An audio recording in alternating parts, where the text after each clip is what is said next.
한화 에어로스페이스가 유럽 시장 공략을 위해 폴란드에 방산 거점을 구축합니다. R&D 센터를 시작으로 현지 생산 공장도 만들 계획입니다. 삼성의 첫 번째 스마트 반지 갤럭시 링이 최종 테스트에 돌입하면서 8월 출시가 유력해졌습니다. 관심을 모았던 핵심 부품 휘어지는 배터리는 중국 스타트업 제품을 사용했습니다. 한미그룹의 경영권 분쟁이 격화하고 있습니다. 주요 주주인 신동국 한양정밀 회장이 임종윤, 종훈형제 측의 손을 들어주면서 OCI 그룹과의 통합이 불확실해졌습니다. 전기차 수요 둔화 속에 미국 전기차 스타트업들이 잇따라 파산 위기를 맞고 있습니다. 전기차 시장의 패권이 중국으로 넘어갈 것이란 전망이 나오고 있습니다.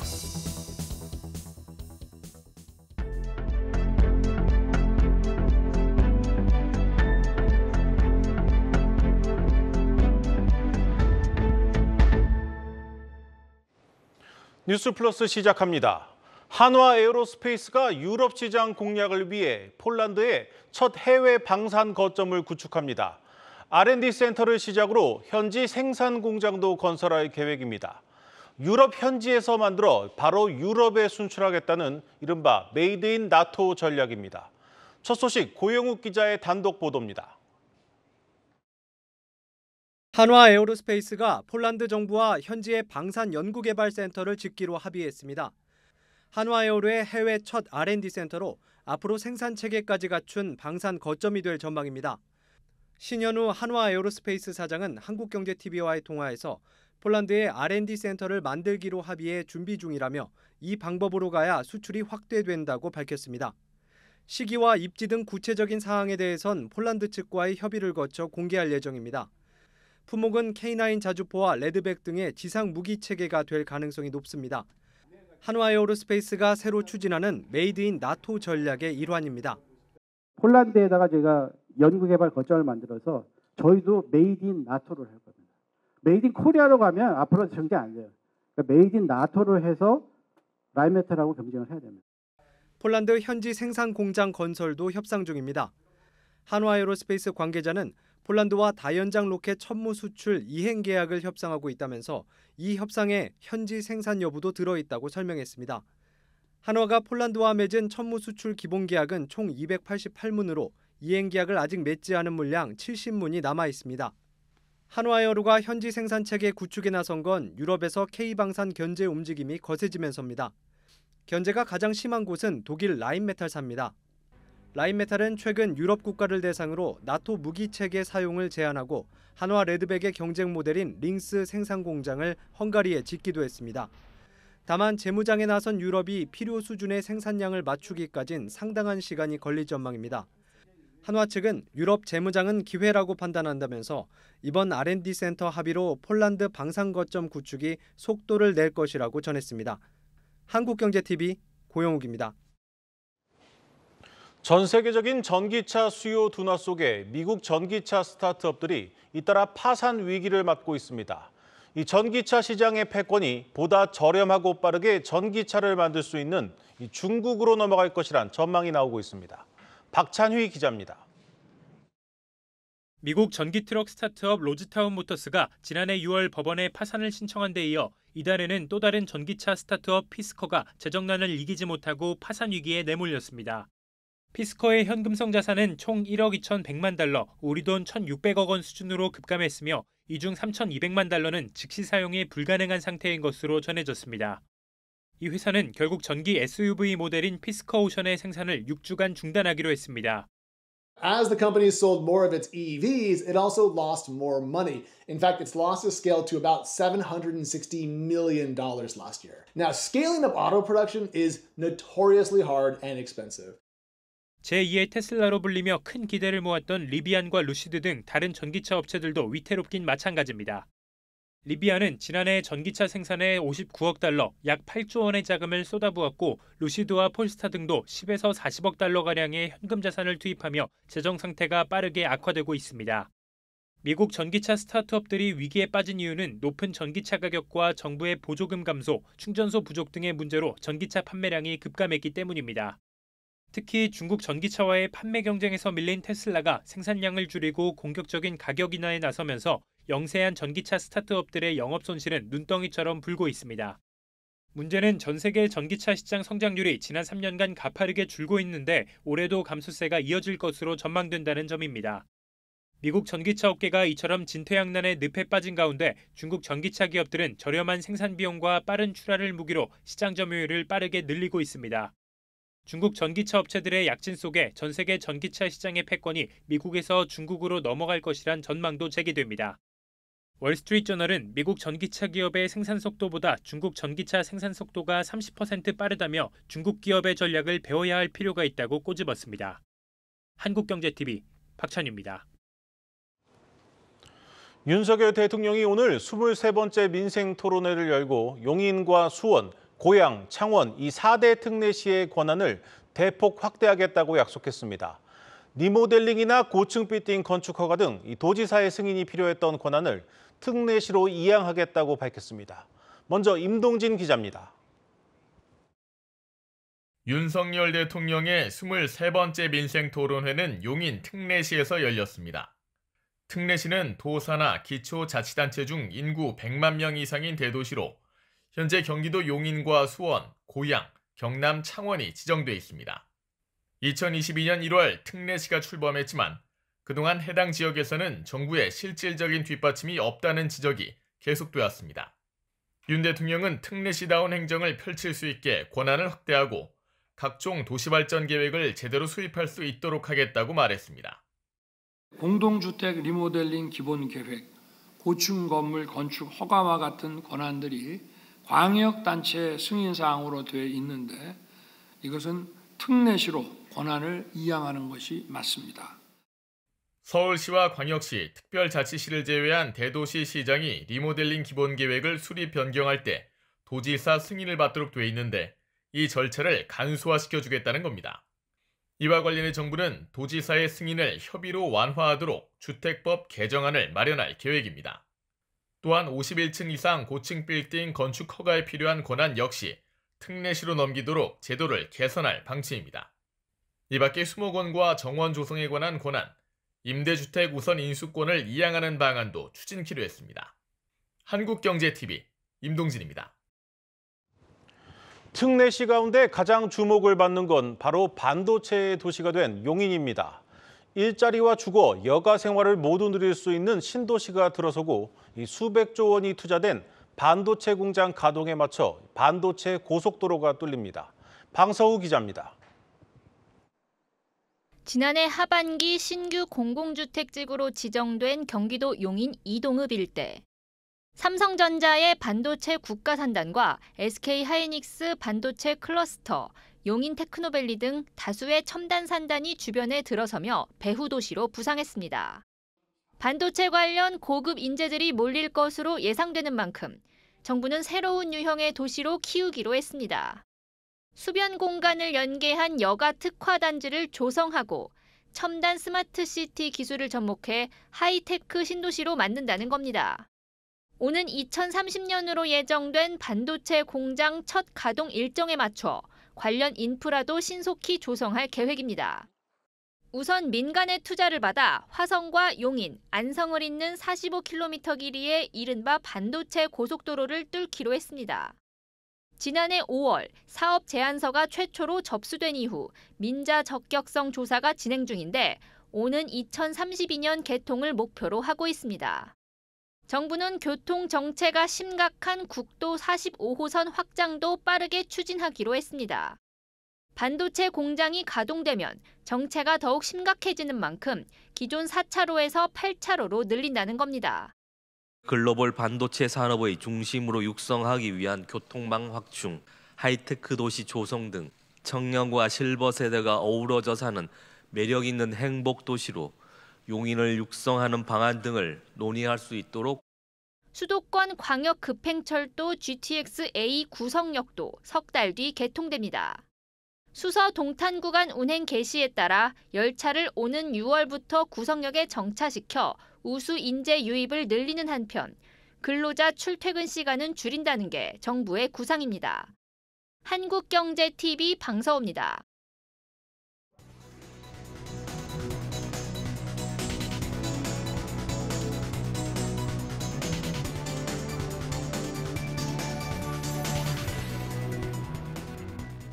마켓플러스입니다. 코스피가 이틀 연속 조정을 보였지만 삼성전자의 주가 상승에 힘입어 코스피가 3,000에 도달할 것이라는 긍정적인 전망이 증권가 전반으로 확산하고 있습니다.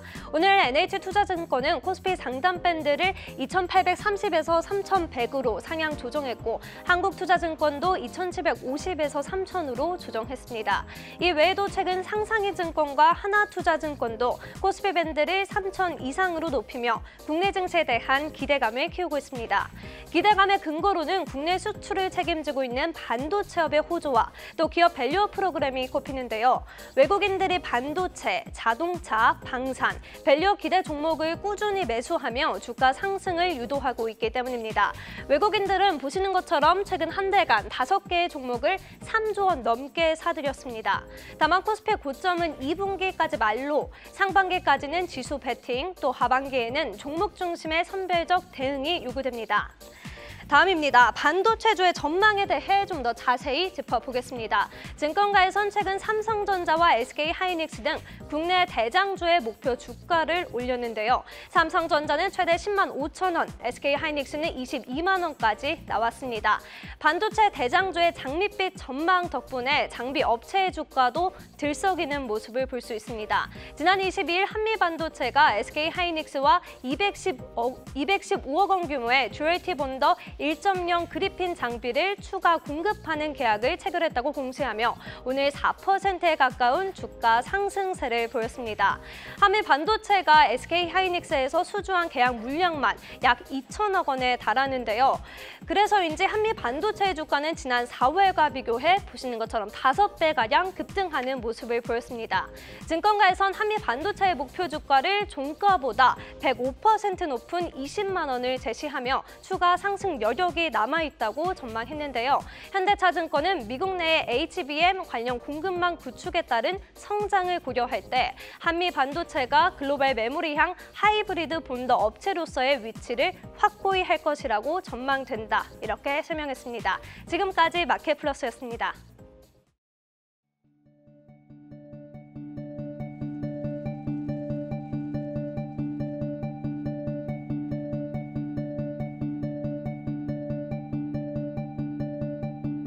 원래 가격은 4,250원이었는데 정부에서 할인 지원을 우리 납품 단가 2,000원 주니까 요 하나로마트에서 1,000원을 농식품부 할인 쿠폰이 375원이 붙어서 875원이 그러면 이게 재배 농가한테는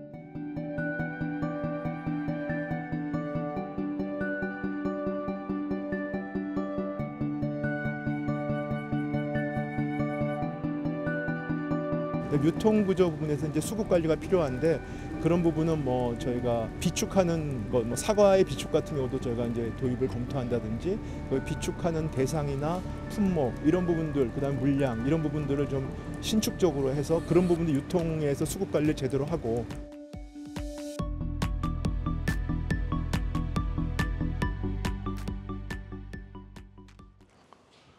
한미약품 오너 일가의 경영권 분쟁이 격화하고 있는 가운데 이 캐스팅 보트를 진 신동국 한양정밀 회장이 임종윤, 종훈 형제 측의 손을 들어줬습니다. OCI와의 통합을 추진하던 이 모녀 측이 코너에 몰리자 오늘 기자 간담회를 열고 반격에 나섰습니다. 현장에 나가 있는 취재 기자 연결해 자세한 내용 알아보겠습니다. 박승원 기자. 네, 저는 지금 서울 송파구 한미약품 본사에 나와 있습니다. 이 자리에서 임주현 한미사이언스 사장은 상속세 문제에 따른 주식의 오버행 이슈에서 지속적인 연구개발 자금 수혈 등 OCI와의 통합 방위성을 거듭 강조했습니다. 여기에 오빠와 동생이 경영권 프리미엄을 더해 매각할 생각만 가지고 있고 현 상황이 지속될 경우 형제의 지분이 시장에 나올 가능성이 크다고 지적했습니다. 그러면서 향후 3년간 한미사이언스 지분 보호예수 제한과 함께 과거 무담보로 빌려준 266억 원의 대여금 반환, 여기에 상속세 납부에 대한 구체적인 대안을 제시하라고 압박했습니다. 앞서 OCI와의 통합을 둘러싸고 경영권 분쟁이 격화된 지금까지 침묵을 유지했던 신동국 한양정밀 회장이 형제 측에 힘을 실어주면서 긴급히 여론전에 나선 것으로 풀이되는데요. 신 회장은 창업주인 고 임성기 회장의 고향 후배로 그룹 지주사인 한미사이언스 지분 12.15%를 보유하고 있는 개인 최대주주입니다. 모녀 측과 장차남 측의 지분에 큰 차이가 없어 이번 주주총회의 표대결 향방이 신 회장의 결정에 달려있는 것으로 예측됐었는데 신 회장이 형제 측에 서면서 분쟁의 향방이 달라졌습니다. 현재 의결권 자문사들의 의견이 엇갈리는 상황에서 국민연금은 중립적인 입장을 견지할 것으로 예상되고 소액 주주 역시 한 목소리를 낼 가능성이 낮은 상황인데요. 지금대로라면 형제가 주총을 통해 한미사이언스 이사회에 입성할 가능성이 높고 그렇게 되면 새로운 이사회 구성과 함께 OCI와의 통합을 되돌릴 것으로 전망되고 있습니다. 이에 임지연 사장은 주총 전까지 신동국 회장의 설득에 최선을 다한다는 입장입니다. 여기에 만약 주총에서 지더라도 조직을 위해 회사를 지키는 결정을 내리겠다고 거듭 강조했습니다. 지금까지 한미아품 본사에서 한국경제TV 박승원입니다. 주주총회 시즌을 맞아 주주 환원이 우리 주식시장을 뒤흔드는 핵심 키워드가 됐지만 그 중심에 있는 증권사들은 오히려 소극적인 모습을 보이고 있습니다. 그 이유를 김동아 기자가 알아봤습니다. 정기 주주총회를 앞두고 증권사들 사이에선 주주 환원을 둘러싸고 상반된 움직임이 나오고 있습니다. 지주 계열사를 제외한 국내 15개 상장 증권사 가운데 자사주 소각 계획을 발표한 증권사는 3개에 불과합니다. 일부 증권사들은 이번 주총에서 배당금을 늘리거나 자사주 매입 계획을 발표했지만 자사주 소각 계획은 없는 상황입니다. 전년도와 배당금이 동일하거나 배당금을 60% 줄인 SK증권, 하나투자증권은 2년 연속 배당 계획이 없습니다. 최근 불어닥친 이른바 밸류업과는 동떨어진 모습입니다. 이렇다 보니 주주 환원책 여부에 따라 주가 흐름과 외국인의 순매수 금액은 큰 차이가 나고 있습니다. 소극적인 증권사의 주가는 경쟁사의 주가뿐만 아니라 업종 지수를 밑도는 부진한 흐름이 나타나고 있습니다. 외국인 투자자의 러브콜에서도 차이가 났습니다. 13년 만에 자사주 소각 계획을 밝힌 NH투자증권은 연초 이후 250억 원이 넘는 순매수가 유입됐지만 반면 주식을 팔아치운 증권사도 있습니다. 자사주 소각 결정이 엇갈린 배경에 대해 금융투자업계의 한 관계자는 증권업의 특성을 고려해야 한다고 설명합니다. 손익 변동성이 크다 보니 자본금 감소가 쉽지 않고 자사주 매입보다 복잡한 소각 절차도 한몫한다는 겁니다. 자본금 규모에 따라 허용된 업무 영역이 다르고 신규 사업 진출 시 투자 재원도 확보해야 하는 점도 증권사 간 의사결정에 영향을 미치고 있습니다. 결국 천편일률적으로 증권사의 주주 환원 확대 움직임을 요구하기보다는 회사의 특성에 맞는 자본 활용이 필요하다는 지적이 나옵니다. 성장성이 좀 정체된 증권사이고 현금 보유가 많은 곳은 자사주 매입 및 소각 그리고 배당금 확대 등이 바람직해 보이고요. 그리고 좀 성장 잠재력을 확보해야 되는 증권사 같은 경우에는 지금 당장은 주주 환원보다는 향후에 M&A나 종투사 쪽 진출 이런 쪽으로 쌓아놓는 것도 필요할 것 같습니다. 코로나 팬데믹 이후 2년 넘는 영업 부진과 그동안 축적된 자본의 차이가 주총 시즌에 돌입한 증권사 사이의 극과 극의 결과를 보여주고 있습니다. 한국경제TV 김동아입니다. 방산과 원전 등 우리나라와 폴란드가 추진하고 있는 이 대규모 프로젝트를 지원하기 위해 김주현 금융위원장이 오늘 밤 폴란드 금융감독청장을 만납니다. 국내 은행들의 폴란드 현지 진출도 한층 수월해질 것으로 기대됩니다. 신용훈 기자입니다. 지난 24일 금융위원장으로는 최초로 폴란드를 찾은 김주현 위원장. 이번 방문의 가장 큰 목적은 양국 간 금융협력 확대입니다. 2023년 기준 폴란드에 대한 누적 투자액은 약 60억 달러, 교역 규모는 90억 달러며 370개의 기업이 진출해 있습니다. 하지만 기업 금융 지원을 위해 폴란드 현지에 진출한 우리나라 은행은 사무소 형태가 전부입니다. 현지 사무소는 영업 활동을 할 수 없고 진출 기업과 한국모은행 간 중개 역할만 가능합니다. 지점이나 법인이 대출과 투자 금융 등 대규모 자금 동원을 할 수 있는 것과는 차이가 있습니다. 사정이 이렇다 보니 양국 간 대규모 프로젝트를 추진하는 데 필요한 금융 자원의 확보가 어려웠습니다. 방산과 원전 등 향후 양국 간 공동 프로젝트를 앞두고 국내 은행들은 현지 사무소를 지점이나 법인으로 전환하거나 새롭게 지점을 설립하는 등 현지에서의 입지를 확대한다는 계획입니다. 금융위원회는 폴란드 금융당국과 우리나라 은행들의 폴란드 진출 시 인허가 절차를 간소화하는 방안을 논의합니다.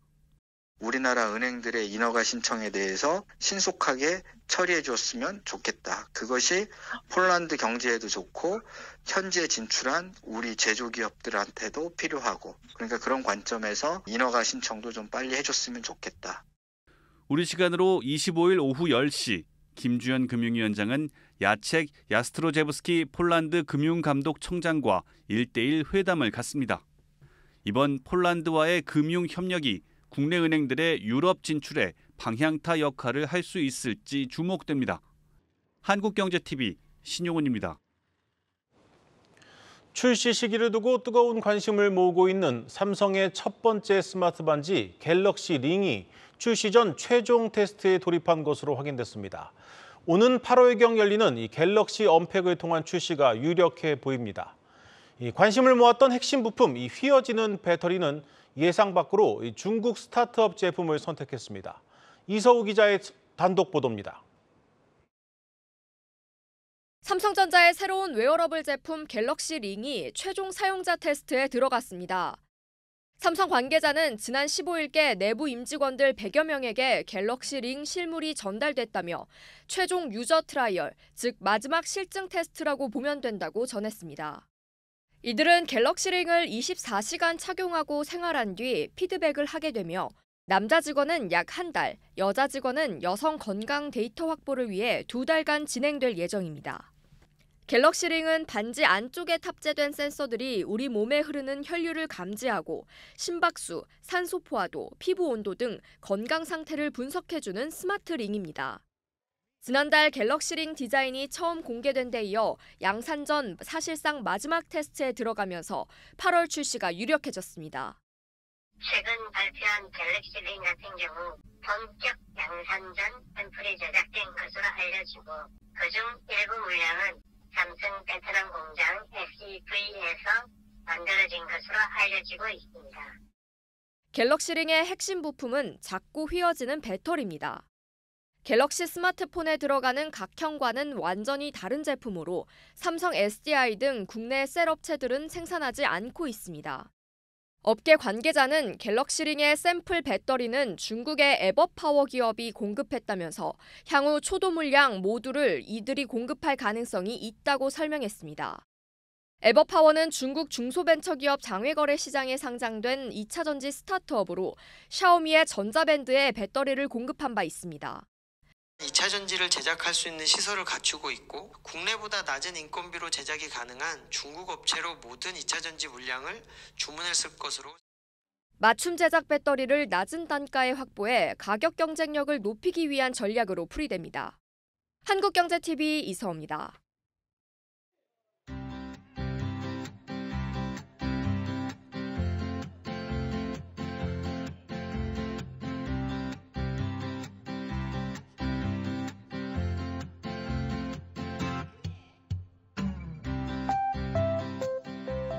우리 자본시장 발전을 위해서 긴 호흡으로 장기적 시각에서 꾸준히 추진해 나가야 될 과제라는 점에서 오늘 진행하는 마라톤과 같지 않을까 그렇게 생각합니다.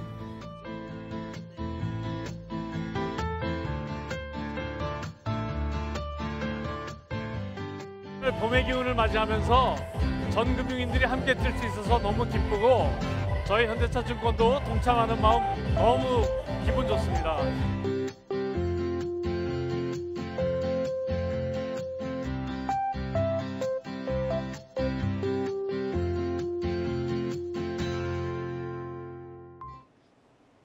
오늘 준비한 뉴스 플러스는 여기까지입니다. 함께해 주신 여러분 고맙습니다.